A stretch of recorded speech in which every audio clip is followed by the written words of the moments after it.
Bond, I've heard sometimes some folks will kind of compare it a little bit to Journey or something like that. What's your reaction to that? I mean, you can't help but be flattered, right? I mean, that's pretty much it. The Journey is a really fantastic game, and we're flattered by the comparison. I think our game is a little bit different. Obviously, you ask any creator, Sure. and they're gonna talk about what makes their game unique. But it seems to have a little bit of a darker feel than Journey did. yeah, and it's a little bit like it's very much like we want players to find their own way in this world. You know, like we want players to sort of carve their own path, and we don't really want to hold people's hands. We don't really want to tell them where to go.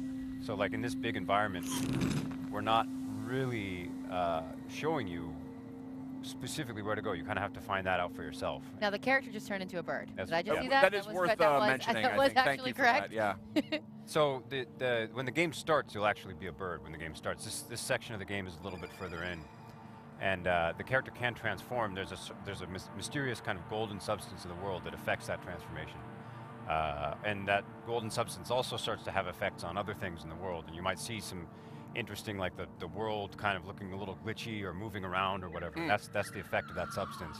Now, is it like a goo or a powder or It's an energy or something like that? It's gold is the way we see it. Okay. Is what we call it. But it's sort of yeah, it's just a mysterious metallic substance. Okay. It's got this mysterious power to it. And here we're perching on this, this pole or whatever this is, this bar with these other birds. How did that work? So there's some mechanisms. It's sort of unclear maybe why these mechanisms might be here, but they are there and you can interact with them. As a bird, you really can't do very much in this game. Most of the gameplay is about finding ways to turn into a child and then affect change that way. I see. But Is that gold stuff in the background that we're seeing there? yeah, that's what Okay, that might so that's be. kind of I see. We're gonna get a look at this gold here. But there are some small mechanisms that if you can get enough birds with you, if you can kind of build up some numbers, you might be able to do something. Especially the section of the game that takes place before this has a lot of that type of interaction and All right. carry it through into this cavern. Now the landscape Yeah. that we're in almost has a looks like ancient ruins, maybe post-apocalyptic a little bit. Does that play into it? With a lot of triangles too. I know Yeah. there's like kind of a polygonal look to a lot of this. Yeah, I mean, we sort of have a particular aesthetic we're shooting for. You know, part of that's a concession to being a small team is that we can't do a ton of detail in things, so we're trying to pick an aesthetic that lets us work fast, but part of it's also that we just think it looks very good. It's cool. It looks great. Yeah, so it does look like some sort of maybe an ancient civilization or something, to Meredith's point. I know you're being cagey on details here, but yeah, I'll continue to be cagey. It certainly could be. And we'll continue to keep prodding and pestering. How many years have you guys been working on this game so far? 3 years so far. Wow. Okay. Great. Yeah, it's been a long road, and we have some distance yet to go. Now, was there a moment or a game or a mechanic that inspired this? Like, was somebody doodling someday and said, this is what I want to do? Like, how did that kind of come together? It was, I think we came across an atmosphere first. We came across sort of like a feeling in an atmosphere, and we wanted to build from that. And so it was sort of about like coming up with a look and then working backwards and sort of putting gameplay into that. And it was this sort of like this idea of the bird transforming into a child and a child transforming into a bird that kind of, I think, set all that off. Now we're up to the orb. I noticed that was glowing before. Yeah, There's kind of like light cues that let you know where to progress. Because with a game that's open, you don't want a player to get lost. You want them to have some sort of arc to carry them through and know what to do next. So is light a big cue for you guys? Yeah, we try to do what we can. We don't want to do too much. We don't want the player on a leash, but we also don't want the player to get lost. So it's like this is a game where we want people to feel free to explore, but not feel lost. So it's delicate balance. It is a really delicate balance. It's something that's very challenging for us.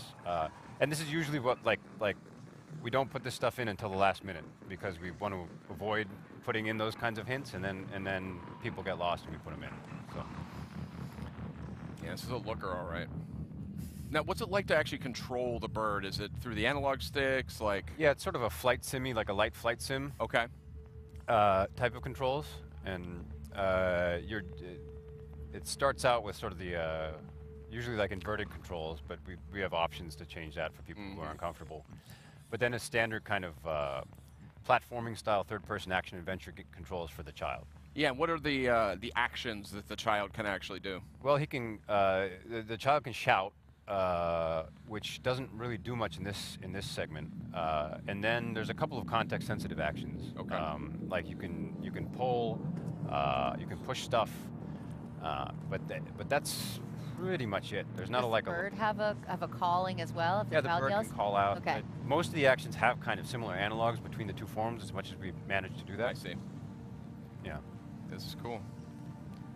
Yeah, so there's this sort of like weird kind of, we like these like weird forms and sort of like disturbing shapes, and you have to kind of plow through those sometimes. You know, to your point earlier about maybe this is a lost civilization, or maybe something came here before, and there's these hints to what might have happened, and you kind of unravel that as you play through the game. Now, from like a replayability perspective, when this title's finally done, by the way, do you have a release time frame, or is it you still working away on it? We're working on it, and we just want to finish it. We want it to be good. Yeah, that's good. I mean, that's a good plan. Make it good. Yeah. But yeah, from a replayability perspective, are there going to be reasons for players to come back and play this game again?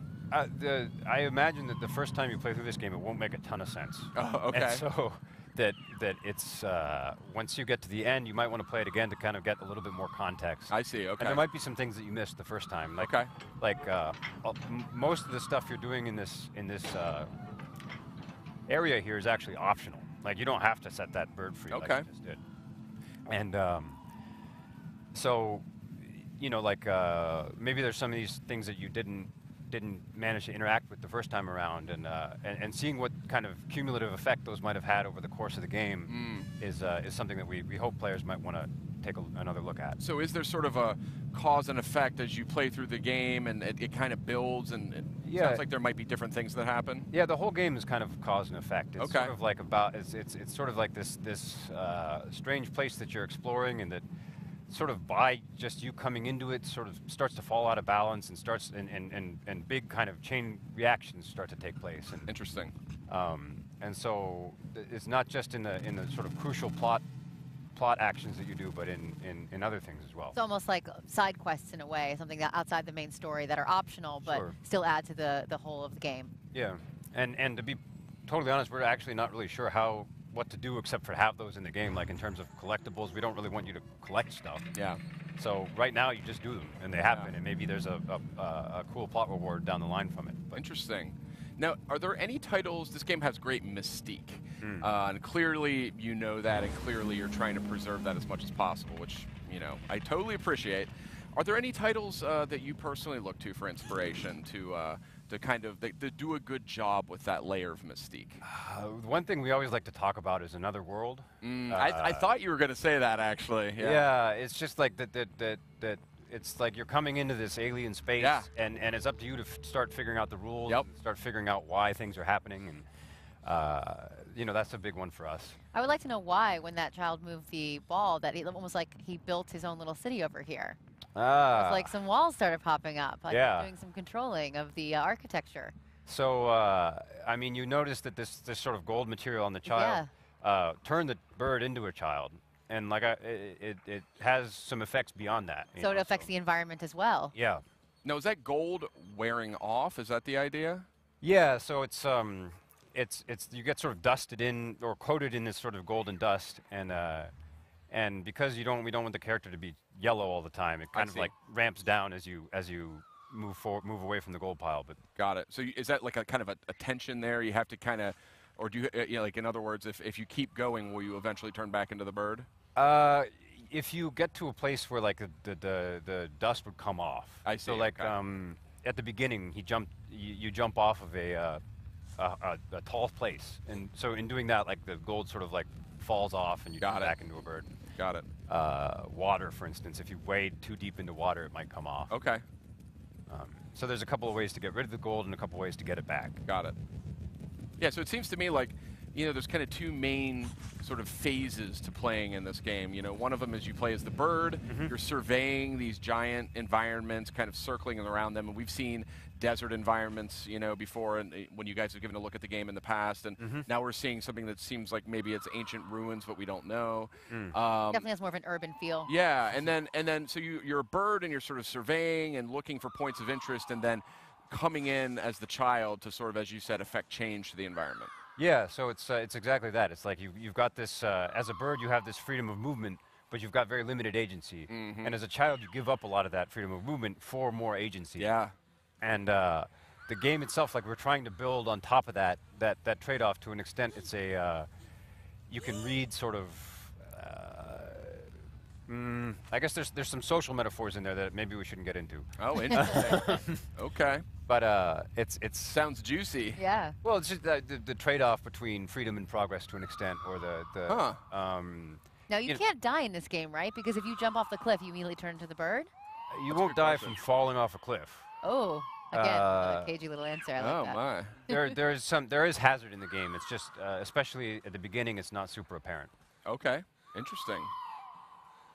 Interesting. But so you can see that we've released this thing by sitting on it with the other birds, and so we came back as a child so we could open the cage and let the bird go. Yeah. Now, what would be the advantage for the player in freeing these different birds that are sort of entrapped around the environment? It's not entirely clear at this point what that might entail. It does have some impact later on in the story. Okay. Like you were saying earlier, when all the birds have to sit on the one mechanic together to make something happen, the more birds you release, the more they are to join you. Yeah. And use those mechanics? There's certainly the part of the game before this involves much larger numbers of birds, and you use those numbers to your advantage. And so the player will kind of probably continue that instinct here in the cave. But whether or not you get the same result is a different question. Yeah, beautiful game. Thanks a lot. Yeah, it looks great. So we've sort of landed on this thing and unleashed another pile of gold so that we can transform again. And hopefully this will lead us to that large golden seed that we sort of unlocked earlier. Well, we'll have to wait and see what happens when the game does eventually come out on PS4. Very excited. Yeah. Thank you so much for joining us. Yeah, thanks a lot for having us. Game looks terrific.